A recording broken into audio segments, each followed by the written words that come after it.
Hi, this is Thomas with Believe in the Run. This is Megan with Believe in the Run. And today we're doing Between Two Shoes, Meg. Between two shoes. Between two shoes. We're going over today and we just finished reviewing the Saucony Endorphin Elite. And we were like getting all these questions like, would you go with the Elite or would you go with the Pro? Because there's a substantial price difference between the two shoes. They're both intended for race day. They're both in the Endorphin line. But this one is built with this new Power Run HG foam. And it comes with a $275 price tag versus the $225 price tag of the Pro 3. After my experience in running in both of them, I found that the Power Run PB, which is in the Pro, is a little bit squishier, a little bit... I think it has that bounce. Yeah, a little bit more bounce to it, so I feel like your foot sort of leans into it a bit more and then pops off, whereas this foam might be a little bit more dense, a little bit more... It's poppy, but you don't get that sort of sink-in feeling like you do in the Pro. Yeah, this one definitely highlights the speed roll geometry, so you really feel that roll through and the pop off the toe. It's got a more extreme toe spring you can see up front. So it just runs a different feeling on it. So I think it's gonna benefit two different runners. I definitely feel one of the advantages this one has off the bat is a little more stability in high speed turning. The upper is probably one of the most substantial differences between these two shoes. This one has this very lightweight, kind of flimsy, if you will, collar and ankle support here, whereas the Pro 3 has a little bit more structure and support specifically around that Achilles area. So this one has more of that traditional build on the heel counter, and it does feel more like a regular, what you expect out of a running shoe.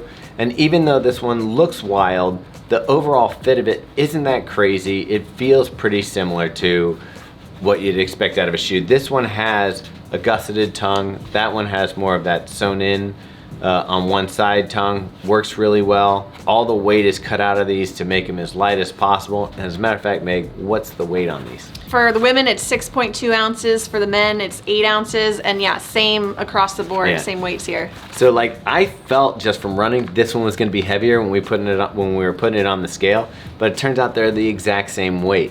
So it really does come down to price and how you run and what you want out of the shoe.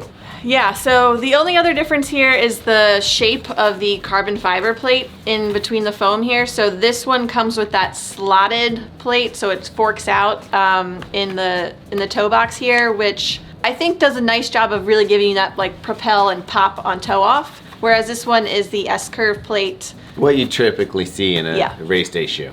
So Meg, it comes down to, we've both been running in both these shoes. We named this one the shoe of the year last year for race day. So when it comes to these shoes, which one do you prefer to run in? So this is a tough one because I really did like the ride and the feel of this shoe, but my personal preference, I think I lean towards a little bit of a softer ride, which I do feel like that Power Run PB is gonna give you that. I again would go with Megan's intuition here. I do like a little bit of the softer feel, the more bounce. This one just gives me that feedback that when you land and it kind of pops off, that gives my like a feeling of speed. Where this one, I know when you get up to the higher paces, and I talk about this in the full review, I think it really rewards you and you do get that pop if you're running like sub 7-minute miles for your marathon. I think once you get a little bit slower, the comfort in this one's really gonna pay off, especially on the long haul. And obviously, we already mentioned it earlier, but the price tag makes a big difference too. So $275 versus $225.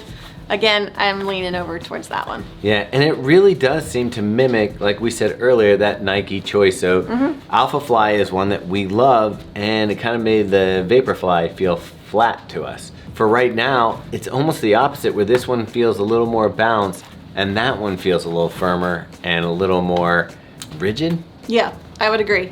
We pretty much agree. If you're going between the two, we'd choose the Pro 3. Yeah, so that's good news for your wallet.